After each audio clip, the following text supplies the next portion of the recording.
Disease of vein dhukkuboota veiniidha. Kan isaanii jalqabaa varicose vein jedhaniin. Varicose vein or varicosite. Inni lachuutu tokkuma. Varicositeidha varicose vein jechuun. Varicose veiniin hiikkaan isaa enlarged, weakened, twisted and dilated vein. Dhiitawee akkasumas laaffatee takkaan walirra marame twisting means walirra maramudha. And dilated vein that have permanently lost ability to carry blood from leg back up to heart against the force of gravity. Dandeettii dhiiga gara onneetti ol deebisuudha guutuu akka dadhabe. Isa santu varicose vein jedhaniin. Dandeettii dhiiga from leg back up to the heart against the force of gravity gad deebisuu dadhabe. Isa saniin varicose vein jedhaniin. Most commonly bakka inni itti mudatu lower extremity. Miila irratti bakka inni baay'inaan irra mudatu. Veins in which the one-way valve aren't working well. Valvii jira veinii kana keessa. Ka dhiigaa yeroo ol deemu duraa banamtu yeroo inni duuba deemu dhorkitu. Isa santu valvii saniitu hin dalagne. Valviin one-way taate sanii kan veinii keessa jirtu san hin dalagdu. They don't close properly. Sirriitti waan hin cufamnee fi causing some of blood to pool in the leg. Akka ibduuba gad deemu sababa taati. Dhiigni hammi tokko kan ol deemu hammi tokko ibduuba gad deebi'a. Waan sirriitti hin cufamneef. Veinii kana yoo ilaalte normally cufaa qabdi. Yeroo oloo deemu duraa banamti. Garuu waggaa inni ibduuba gad deebi'u itti cufamti. Varicose veinii warreen qabu immoo sirriitti hin cufamtu. Isaa suuraa gara mirgaatiin jiru kan sirriitti hin cufamtu. Banaa hafti. Ibduuba deebi'e jechuudha veinii. Yeroo kana varicose veiniin dhufu. Causein isaa maali? Cause of risk factor. Causein isaa inni jalqabaa heredity. Heredity means geneticalidha. Inni biraa sexy. Pregnancy yoo taate. For example, female during pregnancy it have varicose vein. Sababni isaa due to pregnancy garaan kun guddatee waan jiruuf dhiignichi oloo deemu oloo tana bahuu waan hin dandeenyeef hanga tokko hafachuu jalatti. Inni biraa obesity. Obesity fi pregnancy wanni isaa wal fakkaata. Aging umriin guddachaa deemu. As ages increase veiniin kun dandeettii isaa irrachaa deema. Inni biraa riskiin varicose veinii standing for long period. Yeroo dheeraadhaaf akka takka dhaabbachaa oolte dhiigni miila dacha. Inni biraa traumatic injury to the leg. Yeroo miila kana balaa yoo irra geesse. Inni biraa abdominal straining and cross legging. Abdominal straining jechuun garaan kun yoo dhifame humnaa ol achi kan dhifamu taate inni biraa yoo miila wal qaxxaamursitee teesse leg crossing fakkeenyaaf yeroo cheerii irra teessu namoonni irra baay'een isaa akkamitti ta'a? Crossing legii qaba. Miila wal gubbaa qaxxaamursa. Yeroo san veiniin gad deemu sun dhiiga akka waliin dabarsine taasisa. Veiniin gadi ol deemu. Inni biraa post phlebitic obstruction. Post phlebitic means phlebotomy jechuun yeroon fi hidda san keessaa baasan itti daamee ta'e san phlebotomyidhaan veinii daamee ta'e san ugaa keessaa baasanii booda obstruction yoo dhufe san booda. Inni bira malformation of venous and arteriovenous. Venusidhaa fi arteriovenous. Arteriovenous jechuun venusiin inni gaxaanu kun inni xixiqqaan sun malformation yoo qabaate akka maletti arteriidhaa fi venusiin bakkee walitti hin dhufu kaapilarii yoo iddoo jiraachuu baate arteriovenous malformation yeroo san dhufu jiraachuu baate. Pathophysiology isaa akkamii? How it occur? Varicose vein kun primary dhaa fi secondary jedhanii. May be considered primary without involvement of deep vein. Primary kan jennuun yoonii fi veiniin inni gaxaanu sun deep warreen ta'e suni yooniif keessa jiraachuu baate. Deep vein jechuun inni gadi fagoo jiru san yoo san dhaammachuu baate primary jedhanii. Secondary ammoo resulting from obstruction of deep vein. Veiniin gaxaanu sun gogaa jala gad jiru suni yoo obstruct ta'e yeroo secondary varicose vein jedhaniin. Reflex of venous blood in the veins result in the venous stase. If duuba deebi'uu ni ta'a dhiigni veinii irraa yeroo ol deemu if duuba deebi'anii venous stase dhufu.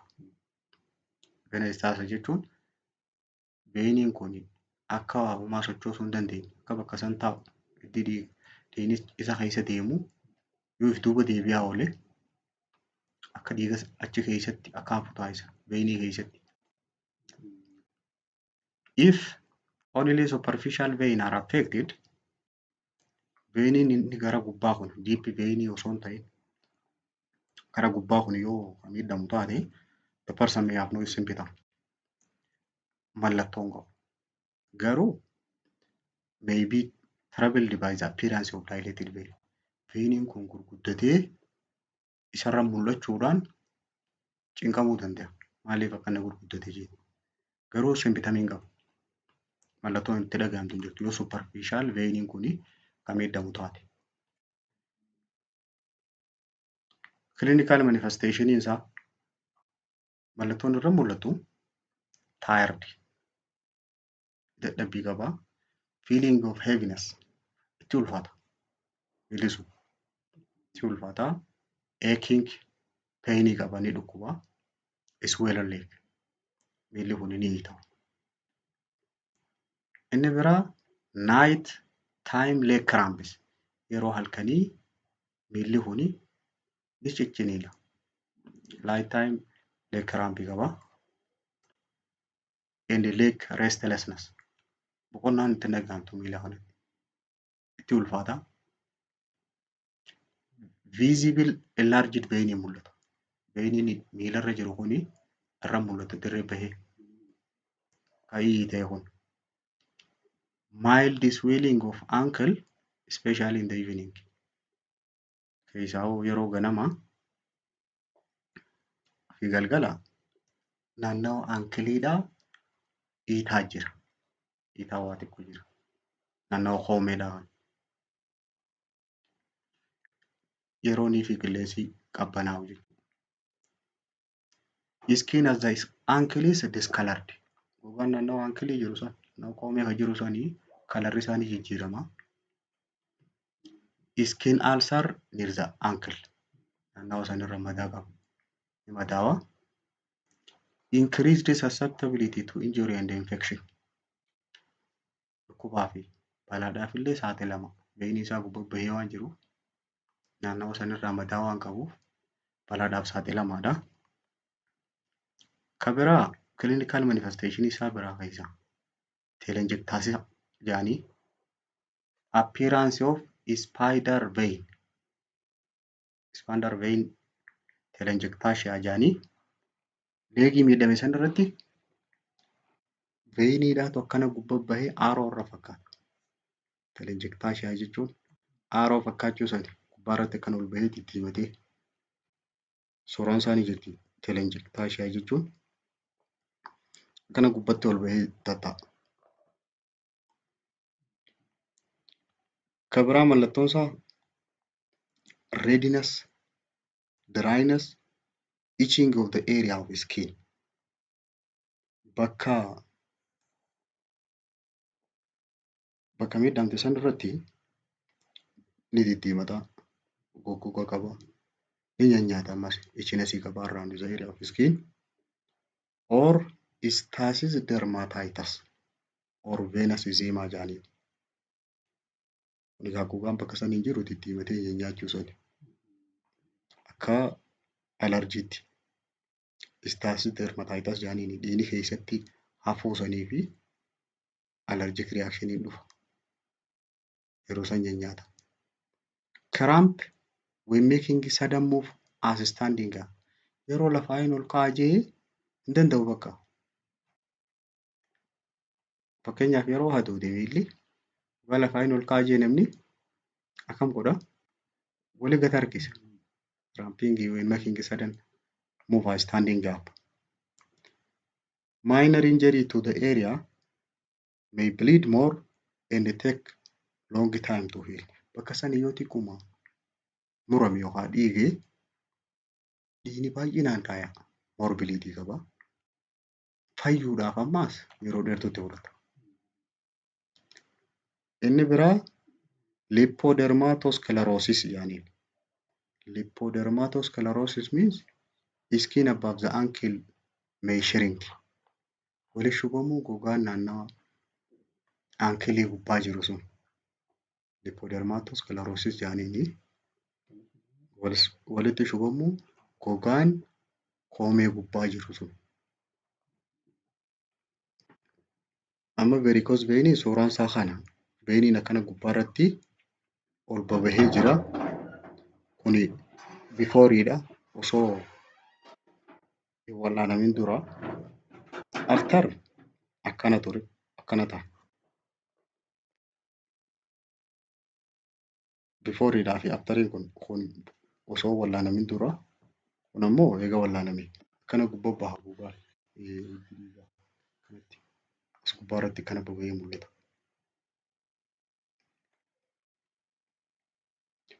Normal veiniin itti dhiigaa yeroo deemu akkanatti oluu one directional flow qaba. Normal blood flowing akkana oluu deema karaa tokko. Yeroo varicose veiniin jiru garuu waan inni sun sirriitti hin cufamneef if duuba deebi'eeti as keessatti kuufama. Deviated valves abnormal blood flow if duuba gad deebi'a jechuudha. Silaa ol deemuu qabu if duuba deebi'a. Yeroo san veiniin dilate taatee iskiiniin bakka san jiru alatti baljita. Varicose vein spider vein puncture telangiectasia jenneen sun akkana gubbaa irratti ol bahee mul'achuu kan akkana diddiimate. Diagnosisiin isaa tokkoffaa histiriidha. Waan inni dalagu gaafachuudha. Histirii isaatii. Inni biraa physical examination yeroo ilaaltu irra mul'ata. Ka sadaffaa venography with x-ray. X-rayidhaan veenasii isaa san laaluudha. Venography. X-rayidhaan ni mul'ata. Ka biraa venous duplex ultrasound. Egaa ultrasoundiin most common warreen varicose vein qabuuf warreen adda baasuudhaaf kan itti fayyadamnu isa kana ultrasoundii kana. Ultrasoundiidhaan laalla isaa kiloot ta'e san keessatti. Medical managementiin isaa conservative treatmentiidhaan jira. Kan gargaarsaa. Wearing compression stocking. Compression stocking jechuun waan walii qabaa jira. Isa kopheetti kaa'atamuu jira. Compression stocking jechuun ka walii qabu compressionii ka dabalu.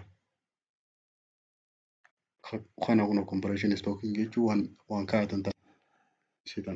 Compressionii dabala. Compression stockingidha.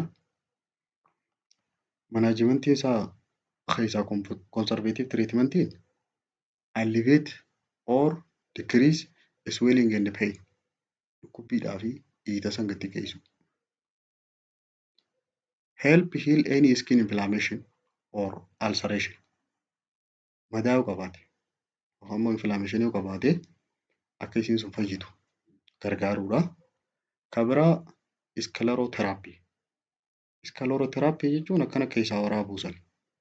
Iskaleroteraappii jechuun akkana keessaa waraaban jechuudha. Ilmeen sun iskaleroteraappii veenii sanii keessaa waraaban. Kabira maayikiroosaarjariidha. Furmaanni isaa baqaqsanii yaaluudha. Sarjariin isaa godhamtu pelebektoomii jaaniin. Pelebektoomii means remove affected vein. Veenii miidhamte sanii keessaa baasuudha. Inni biraa ligation and stripping hidhuu. Ligation and stripping means hidhuudha jechuu bakka yaatu san gidduuba deemtu sanii hidhuu walitti. Hidhuu ligation and stripping jechuun. Amma nursing management for patient having varicose vein nursing maal gootii fi encourage miti laal discourage bed rest and encourage ambulation. Boqonnaa kan goone bed rest ni dhorkiti deddeemi jettiin ambulationidha jechi akka deddeemu. Sababni inni itti dhufu maali? Due to long period standingidha. Takka ammoo yeroo dheeraadhaaf bakka takka dhaabbachuu yookaan yeroo dheeraaf bakka takka taa'uu irraa dhufaami. Kanaafuu ambulation barbaachisa. Inni biraa foot of the bed is elevated or elevating leg. Miilli isaa ol ka'uu qaba. Above verti levelitti miilli isaa ol ka'ee dhiigni gara onneetti akka deebi'u taasisu. Leg elevationidha dirqama. Kabira discourage standing and sitting for long period of time. Yeroo dheeraadhaaf taa'uudhaa fi dhaabbachuudhaas dhorku. Yeroo dheeraadhaaf hin ta'in. Yeroo dheeraadhaaf bakka takka hin dhaabbanne. Promoting comfort and understanding. Akka isaan mijatu fi akka inni hubatu taasisuudha. Wanni kun waan fayyaa akka taate. Kabira analgesic antipains can be given. Farra dhukkubbiidhaan kennamaa fi inni biraa inspect and care for dressing if surgery has performed. Yoo qaba qaifame taate keerii bakka saniif taasisu. Bakka sanii laaltee dressing isaa jijjiiruudhaaf. How we can prevent? Prevention of varicose vein is the first one exercise. Boqonnaa sochii qaamaati. For example like swimming. Bishaan daakuu. Swimming jechuun daakkiidha bishaan daakuu. Inni biraa controlling weight and diet. Causein tokko obesity faa jenneen weightii control godhuu qaba. Akkasumas nyaata isaa control godhuu qaba. Inni biraa don't wear tight clothes around the waist, leg or groin. Uffata isa qabdu uffachuu dhorku. Uffata nama qabu uffachuuni koozii kanaaf nama saaxilti jechuudha. Keessaa'uu naannawa muddiitti miila irratti around groin area or genital area yoo tight clothes uffatte hidda dhiigaa kan hin deemu block waan godhuu dandeessuuf. Inni biraa avoiding long period of sitting or standing. Yeroo dheeraadhaaf taa'uudhaas dhaabbachuudhaas dhorkuudha. Inni biraa don't sit with leg crossed. Miila wal gubbaa qaxxaamursitee taa'uun dhorka. For prevention.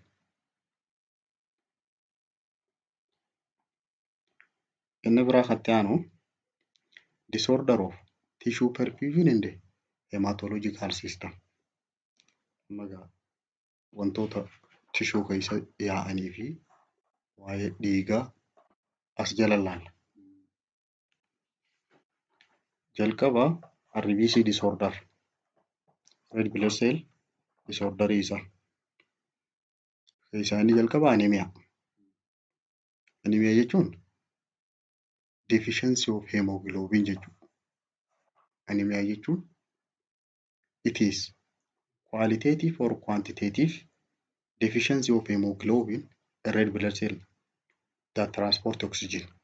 Seelii dhiiga diimaadhaa keessaa yoonni hanqinni hemoglobinidhaa jiraate anemiyaa jaaniin. Anemiyaa jechuun irra dhiigaa jechuudha. it is lower than normal number of red blood cell usually measured by decreased amount of hemoglobin. Anemia yeroo jennu seeliin dhiiga diimaadhaa lakkoofsaanillee noormaaliidhaa gadillee yoo taate garuu keessaa amaawuntiin hangi hemoglobiniidhaa akkaan xiqqaachuudhaatu anemia jedhama. It is the most common disorder of blood which lead to hypoxia in organ. Rakkoolee dhiigaa keessaa ta'anii lack of oxygen yookaan hypoxia orgaanii keessatti akka mudatu taasiftu isa kana anemia kana. Inni yoo anemia qabaate orgaan isaa keessa tiroo keessa yookaan somba keessa yookaan onnee keessa hypoxia mudata jechuudha. Not specific disease. Inni kuni anemiyaan kun dhukkuba murtaa'ee miti. But sign of underlying disorder. Dhukkuba jalarraan jiru mallattoo isa saniiti. Saayiniidha. Malee dhukkubaa miti inni kun yeroo gadi. Classification of anemia. Anemia kana yeroo adda qoonnu anemia can be classified in variety of way. Karaa garaagaraatiin adda qoonnu. Based on production and destruction or loss. Oomishamuudhaa fi baduu irratti yookaan immoo keessaa dhabamuu irratti hundoonee yoo adda qoonnu. Kan biraa based on morphology, shape isaa, shape RBC irratti hundoonee yoo adda qoonnes. Akkasumas underlying etiology cause wantoota anemiyaan kun akka dhufuuf sababa ta'an dhukkuba jalaan jiru irratti hundoonee yoo qoonnes qoodama qaba.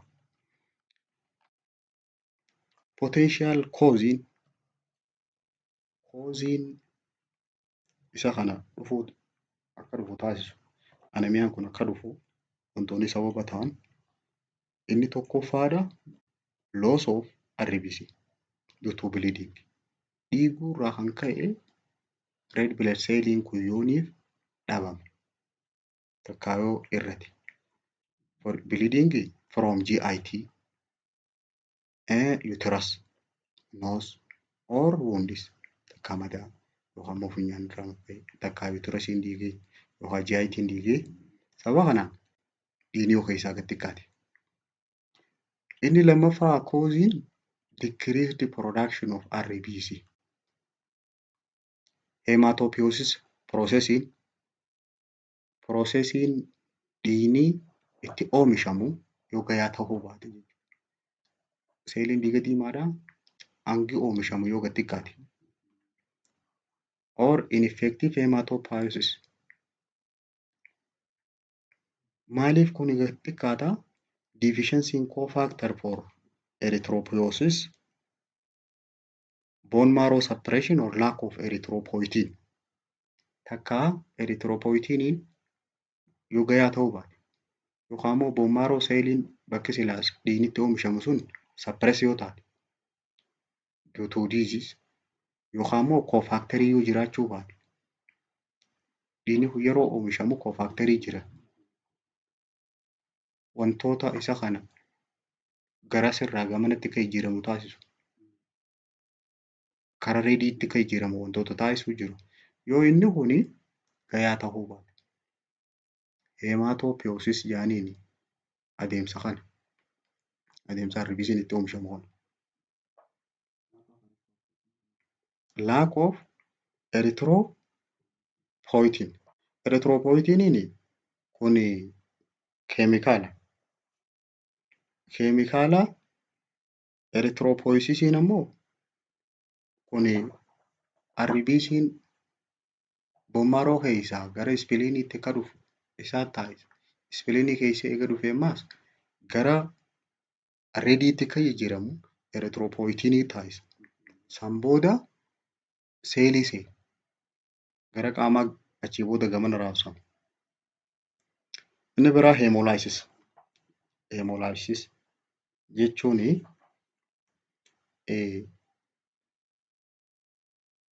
overactive warraaf endoplasmic reticulamidha.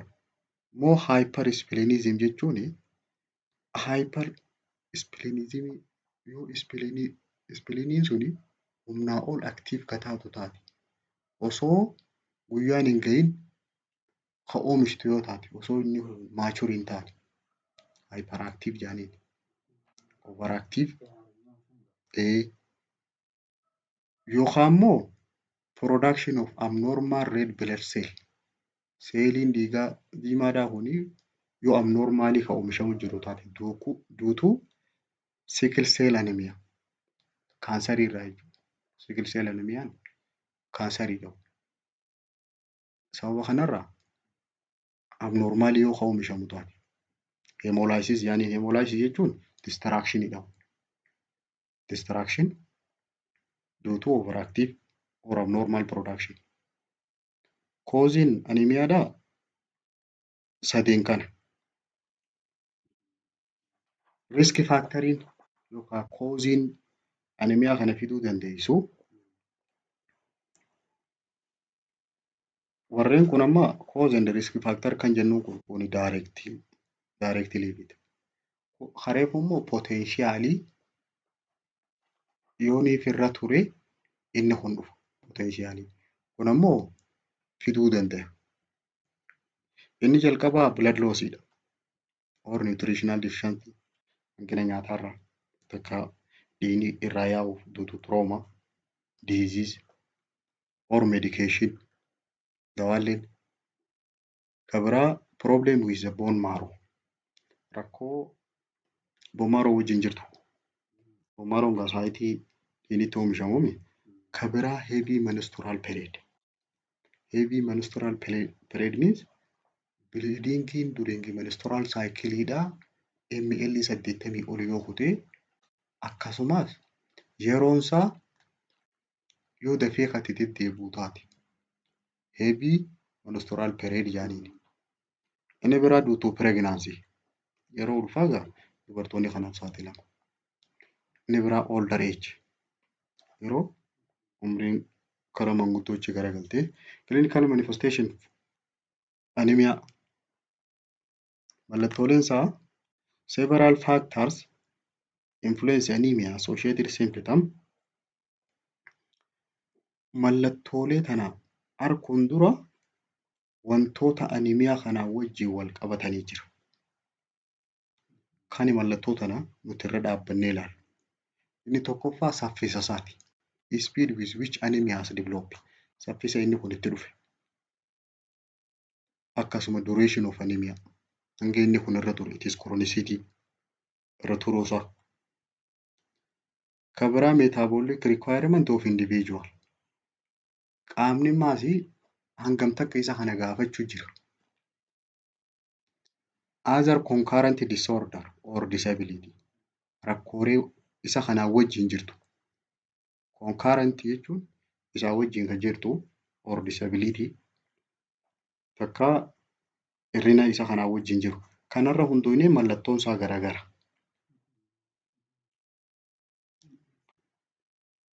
Types and potential cause. Type isaatii fi waan isa kana fide irratti hundoonee yoo qoonne vitamin B12 deficiency anemiyaa jira. Hirrina vitamin B12 irraa anemiyaa dhufa. Ka biraa folate deficiency anemiyaa. Hirrina folic acid irraa. Iron deficiency anemiyaa. Anemiyaa duutuu lack of iron. Ka biraa anemiyaa duutuu chronic disease. Akkuma yeroo dheeraaf irra ture irraa kan ka'e anemiyaa yoo dhufe. Inni biraa hemolytic anemia. Like sickle cell anemia. Seeliin dhiigaa osoo guyyaan hin gahin tuun oomishamti. Osoo guyyaan hin gahin tuun baddi jechuudha. Ka biraa aplastic anemia. Aplastic anemia jechuun anemiyaa sababa inni itti dhufu hin beekamne. Aplastic anemia jechuun causein isaa kan beekamin unidentified ta'e or idiopathic anemiyaadhaas ni jedhaniin. Kun causein qabu pernicious anemia jira ammas. Ni ilaallamee tokko tokkoon jira. Specific types of anemia keessaa inni jalqabaa vitamin B12 deficiency anemia. Hir'ina vitamin B12 irraa anemia nama dhufu. It is caused by lack of vitamin B12. Hanqina vitamin B12 irraa kan nama dhufu. Maqaan isaa kan biraa macrocytic anemia jedhama. Macrocytic anemia. Seeliin suni gurguddachuu jechuudha. Humnaa ol gurguddachuu. Macrocytic anemia. Vitamin B12 is essential for normal nervous system function and blood cell production. Kuni barbaachisaadha gaafa vitamin B12 cell nervous system sirnaan akka dalaguu fi blood cell akka oomishamuuf vitamin B12 barbaachisaadha. For vitamin B12 to be absorbed by the body, vitamin B12 kun garuu qaamaan akka xuuxamuuf it must be bind to intrinsic factor. Waan itti maxxanuuf jira. Intrinsic factoriin jiraachuu qaba. Inni kun absorb ta'uudha. Protein secreted by cell in the stomach. Intrinsic factoriin inni itti maxxanu suni proteiina jira. Kan seelii garaacha keessa jiruun secrete ta'u. Isiisantu fuudhee bakka silaa inni barbaachisu geessa. Intrinsic factorii kana. Causing vitamin B12 deficiency anemia nama fiddu diet low in vitamin B12. Nyaata vitamin B12 hedduu hin qabne nyaachaa oolu. For example, strict vegetarian. Vegetarian jechuun warreen foon hin nyaanne jira. Vegetabilii malee. Kuduraa malee warreen foon hin nyaanne jira. Isaan sun faan causeedha. Kan biraa chronic alcoholism. Alkoolii baay'isanii warreen dhugan. Kan biraa abdominal or intestinal surgery warreen kana baqaqfatan. Seelii isa miidhuu waan danda'amu. Kan biraa Crohn disease. Crohn disease'n kun sababa maaliin dhufa? Cortisol, lack of cortisol. Crohn disease jechuun sababa maaliin dhufa?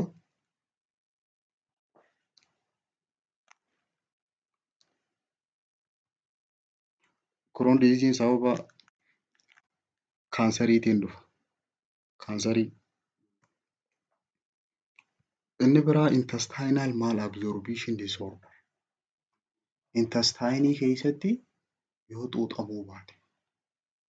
Inni kun malabsorption jiraannaan hin xuuxamu enzymiin, vitaminiinis, nutrientiinis sababa kanaaf hir'inni isaa dhufuu danda'a. Kan biraa hookworm. Hookworm infestation'iin fiduu dandeessi. Dhiiga waan hedduu xuuxuuf isiin. Kan biraa pernicious anemia. Pernicious anemia warreen qaban cause'n isaa isuma kana. Vitamin B12 anemiyaadhaas fiduu danda'a. Inni kun anemiyaa sanis fiduu danda'a. Pernicious anemiyaan anemiyaa jedhutu chronic disease dhaan kan dhufu. Isa saniin pernicious anemiyaa jedhaniin. Gosti anemiyaadhaa inni lammaffaa folate deficiency anemia. Folate'n kun folic acid jechuudha. Folate is called folic acid. It is necessary for RBC formation and growth. Oomishamuudhaaf guddachuudhaaf illee ni barbaachisa folate'n kun. Folic acidiin. Anemiyaan sababa kanaan dhufu kun maqaan isaa kan biraa megaloblastic anemia jedhama. Referred to as megaloblastic anemia jedhama. Kunoo maal jenneeni? Macrocytic anemia jenneeni. Folate is not stored in the body in large amount. Folate'n kun qaama keessatti hin kuufamu. occur in about 4 out of 100,000 people. Kun egaa folate deficiency anemiyaan kun baay'inaan hin mul'atu. Nama 100,000 keessaa nama 4 irratti mul'ata folate deficiency anemiyaan. Folate kana eessarraa arganna? It is obtained from green leafy vegetable. Kuduraalee baalli isaanii magariisa ta'an akkasumas in the liver tiruurraa arganna. Koziin folate deficiency anemiyaa fiduu yookaan risk factoriin poor dietary intake of folic acid or eating overcooked food. Nyaata humnaa ol bilchaatee keessaa dhume inni kun san nyaachuudha. Takka nyaata isa baay'inaan hin qabne nyaachuu yookaan immoo malabsorption disease or celiac disease or spray jaama. Akka inni kun hin xuuxamne kan godhu malabsorption disease small intestine keessatti baay'inaan bakka itti mudatu. Yoo inni kun xuuxamuu baate riskii takkaa koziisaati. Kabiraa medication akka inni kun dhufu godhu laakiinsa certain medication like phenytoin. Phenytoin egaa conversionidhaaf fayyadamna. Seizure fi conversionidhaaf kan fayyadamu phenytoin. Inni biraa third trimester of pregnancy. Third trimester keessa warreen jiran baatii 8 boodaa keessa warreen jiran isa kanaan mudachuu danda'an. Kanaafi dubartootaaf during pregnancy iron folate waliin kennaniif. Inni biraa alcoholism chronic alcohol warreen dhugan. Gosti anemiyaa keessaa inni sadaffaa iron deficiency anemia. It is the most common forms of anemia. Most common isa kana. Decrease number of RBC in blood due to too little iron.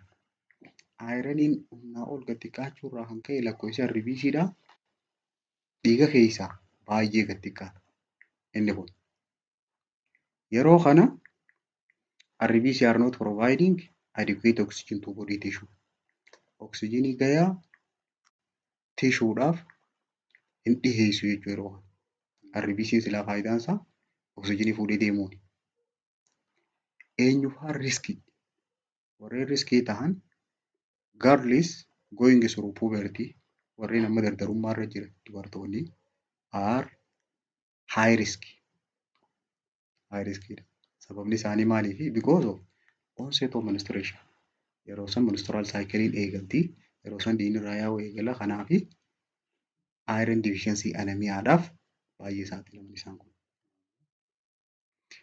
Koziinsaa iron deficiency anemia wanni fidu koziinsaa too little iron in diet. Nyaata keessaa ironiin garmalee xiqqaachuu. Inni biraa poor absorption of iron by body.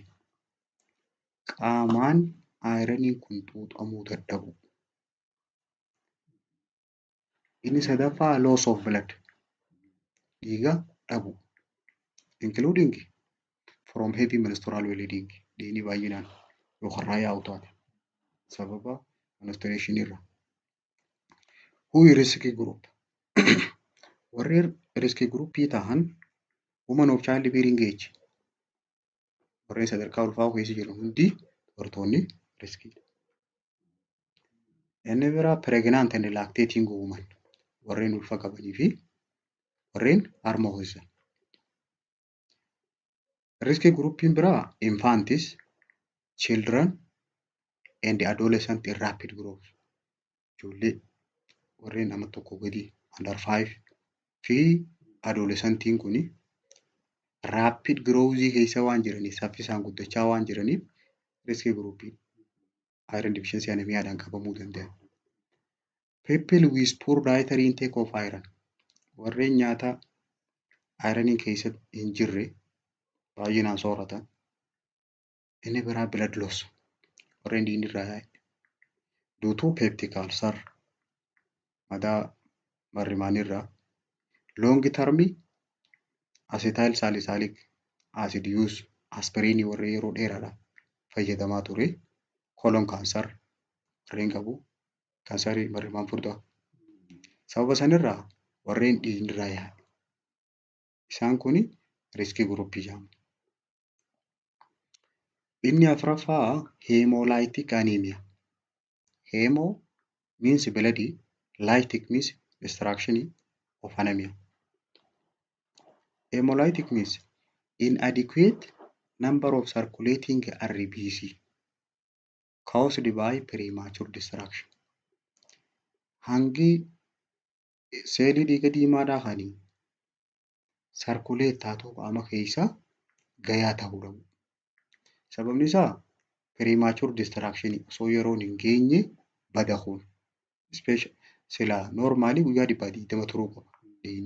Osoo guyyaan sun hin gahin yoo distract ta'ee hemolytic anemia dhufa.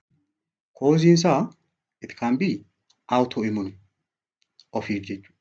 Autoimmune disease or hereditary shanyummaadhaan or mechanical.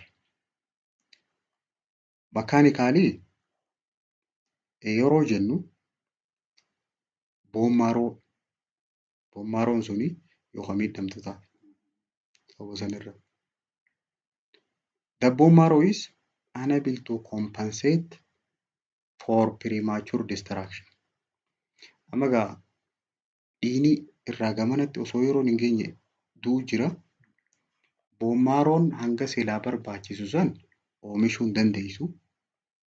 Jidduu sana maaltu dhufa? Anemiyaan dhufa. Taayipiin hemolytic anemia jalatti karaa madamu sickle cell anemia, idiopathic autoimmune hemolytic anemia fi thalassemiyaan warreen hangi kun hemolytic anemia jala ramadamu.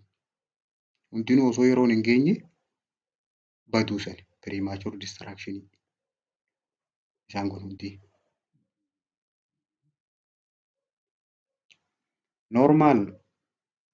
Normaalii inni karaa gubbaadhaa sani. Normaalii geengoo ta'uu qaba kanatti. Oksijinichi keessa fuudhee deemaan. Sickle shape'iin garuu akkanatti zeeroo san gadhiiftee akkanatti raayitii ta fakkaate sani. Silaa dirqama inni geengoo ta'uu qaba. Akkam ta'ee raayitii fakkaate. Sickle shape'iin akkana. Oksijinii bakkatti fuudhuun qabu. Causein isaa maali?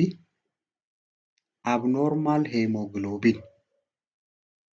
Abnormal hemoglobiniin isaa yoo abnormaalii ta'e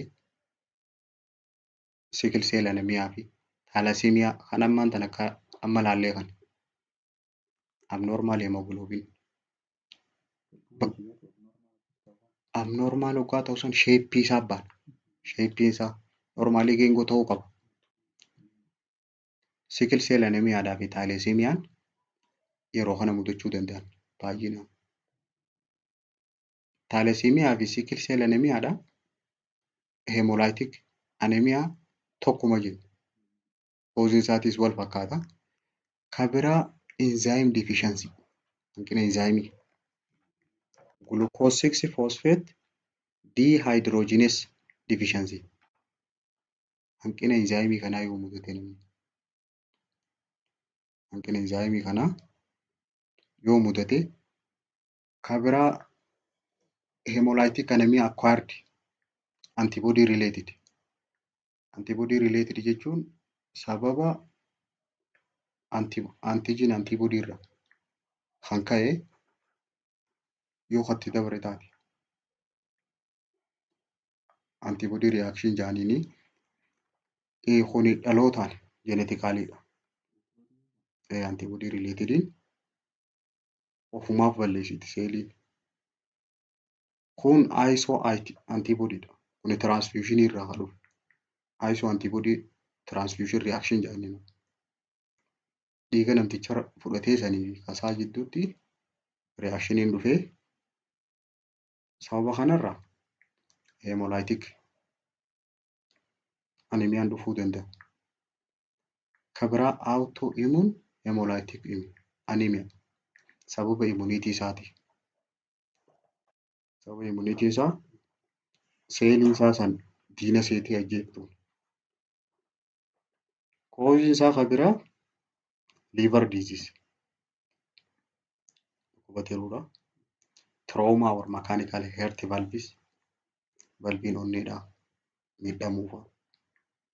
Takka immoo balaan irra ga'u hypersplenism.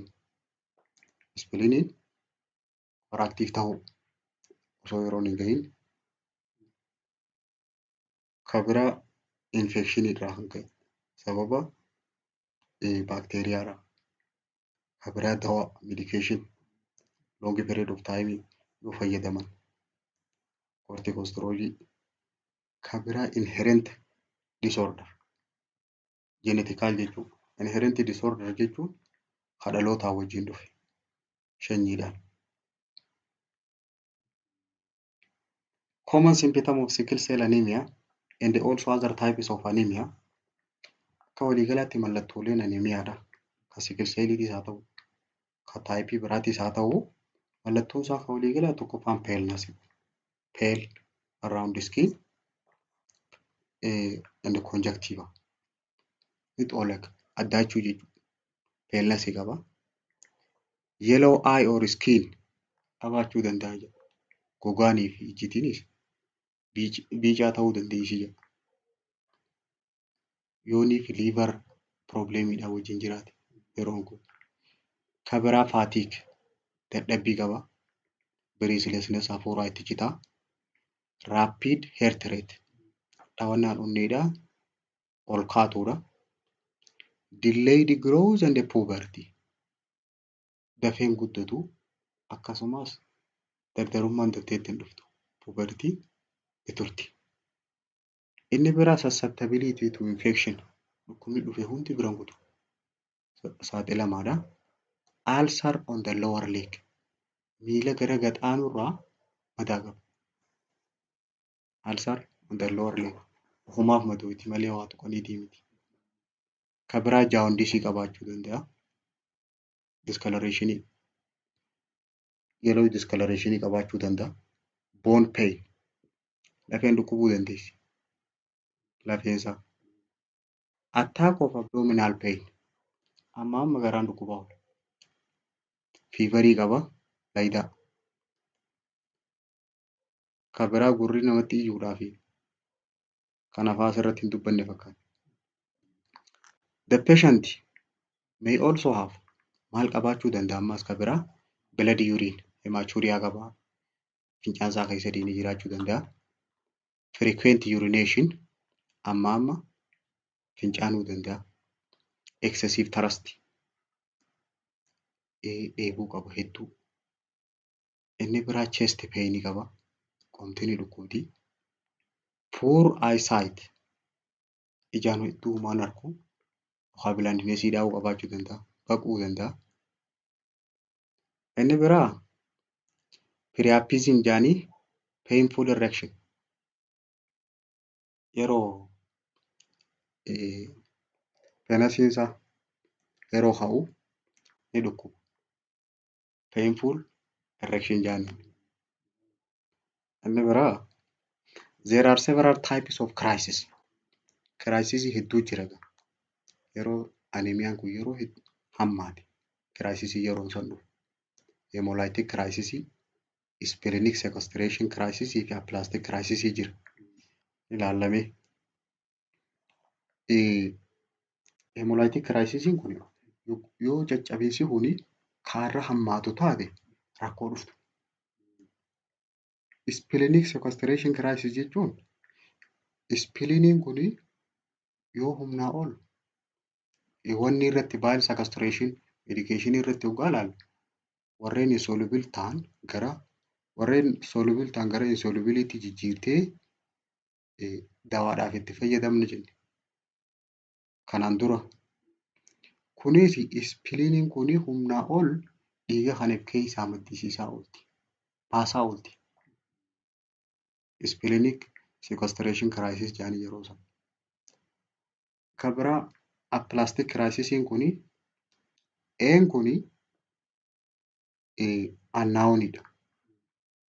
unknownidha. aplastic crisis jechuudha. Causein aplastic anemiaadha. Aplastic jechuun beeka annaa'uunidhaan jedhe. Idiopathic aplastic anemia kan beekamne kun causein isaa. Failure of bone marrow to properly form all types of blood cell. Seelii dhiigaa tana hunda oomishuu dadhabuu. Bone marrow. Result from injury to stem cell. Sababa stem celliin bone marrow keessa jiru sun miidhamte irraa kan ka'e oomishuu dadhabu hunda.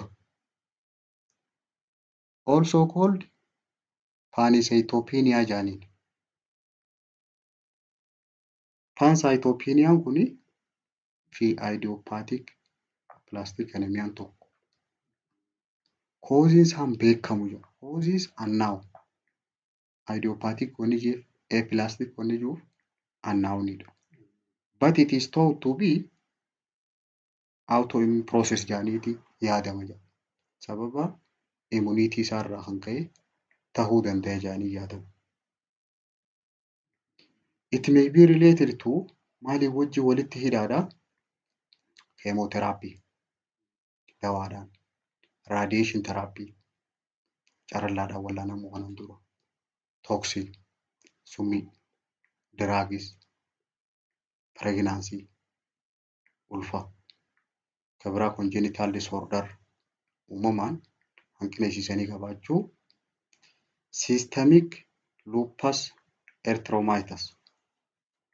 Lupus erythematosus jechuun maal jechuudha? Lupus erythematosus jechuun chronic inflammation in various parts of body. Inflammationii sababa immuniitii namtichaarraa kan ka'e bakka hedduurra mul'atu. Drug induced faa, systemic faa jaanii, discoid jaanii gosa sadii jira. Systemic lupus erythematosus jechuun sababa immuniitii namtichaarraa chronic inflammationiin qaama namtichaarra mul'achuu.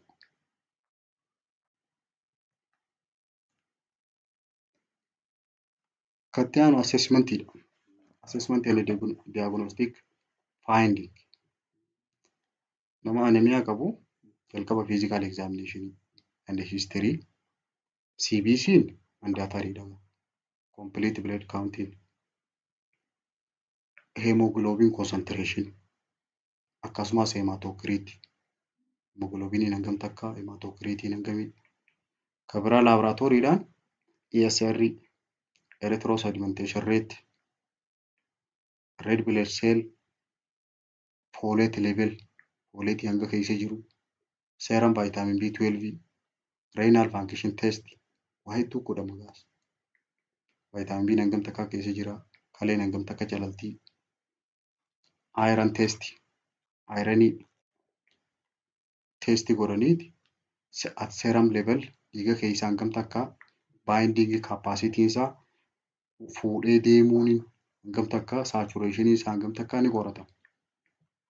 Inni biraa bone marrow aspiration and biopsy. Seelii bone marrow sanirraa lumbar punctureidhaan fuudhanii biopsy ergu.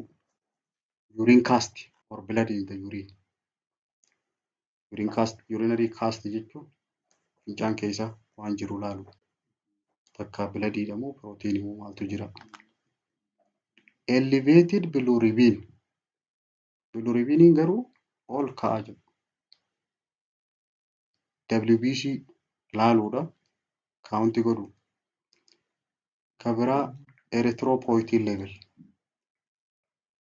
RBC'n hangam takka akka ta'e. Keessa ammas erythropoietiniin kun enzyme. Enzyme'n kun hangam takka akka ta'e levelii isaa laaluudha. Treatment for anemia. Treatmentiin isaa egaa akkanuma kanan jedhamu. Depend on severity and cause irratti hundaa'a. Hammeenya isaatii fi waan isa fide irratti hundaa'ee wallaanama. Treatment goaliin keenya abbaa lama.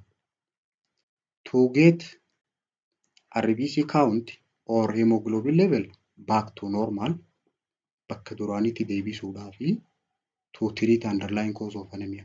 Waan isa kana fidu san wallaanuudha. Gooliin keenya lamaan kana back to normal fi treat underlying cause waan jalaa san wallaanu. Iron deficiency anemia dhaaf wallaansi maali? Warreen hir'ina iron irraa anemiyaan qabee iron supplement for several months or longer baatii hedduudhaaf ironii kennuuf. Inni lammaffaa if underlying cause of iron deficiency is loss of blood.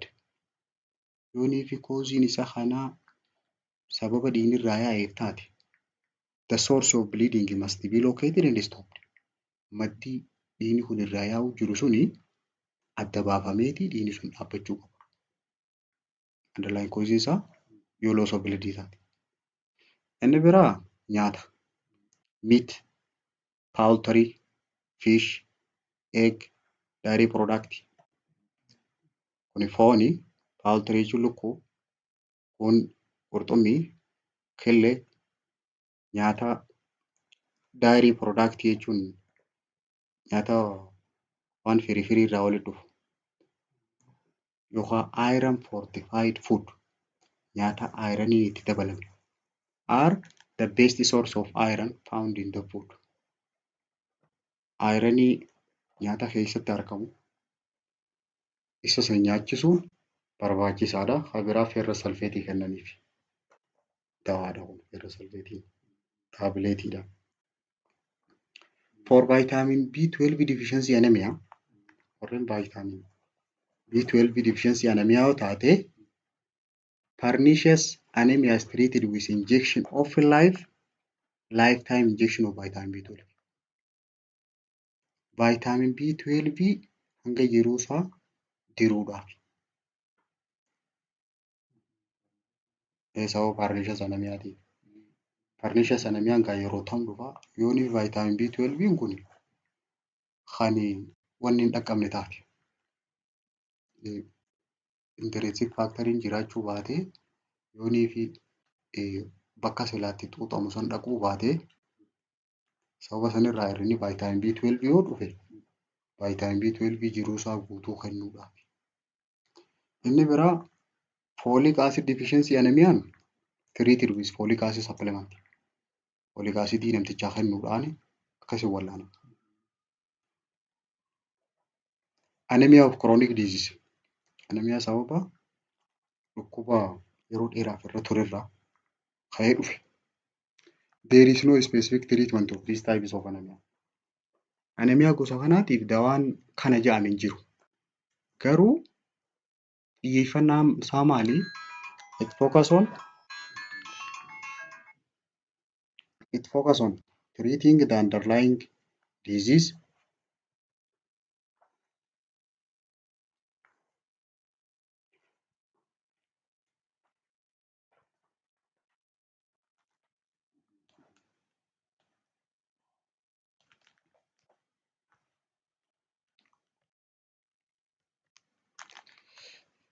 okay. Anemiyaan gosa kanaa kuni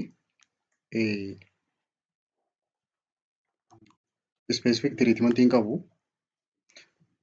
Wanni nuti irratti xiyyeeffannu underlying disease isa wallaanu. Iron and vitamin supplements don't help.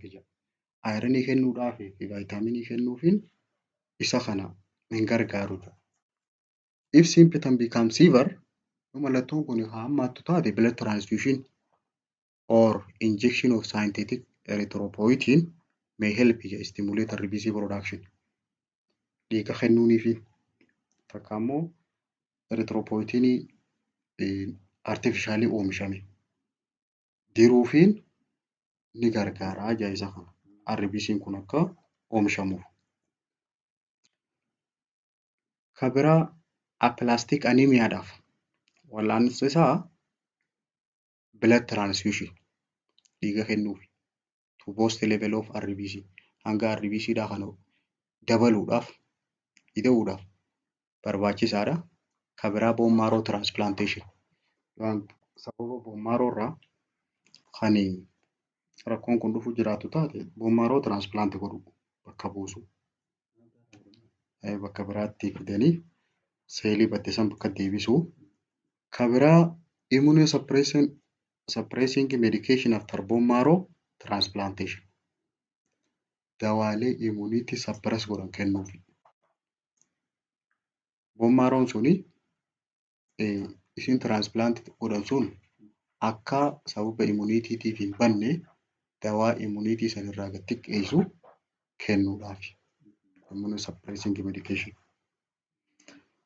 For hemolytic anemia, warreen hemolytic anemia qabaniif avoid suspect medication.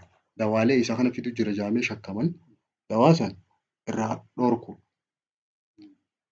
Kan biraa treating related infection. Infekshinii isa kanaan wal qabatan wallaanu. Inni biraa maali? Drugs that suppress immune system like steroid or gamma globin. Dawaalee kana kennuuf. Dawaalee immuniitii sistemii kana gad xiqqeessan akka steroidii ta'a yookaan immoo gamma globinii warreen ta'an dawaalee kana kennuufi. Inni biraa spleen removal. Spleenii keessaa baasu.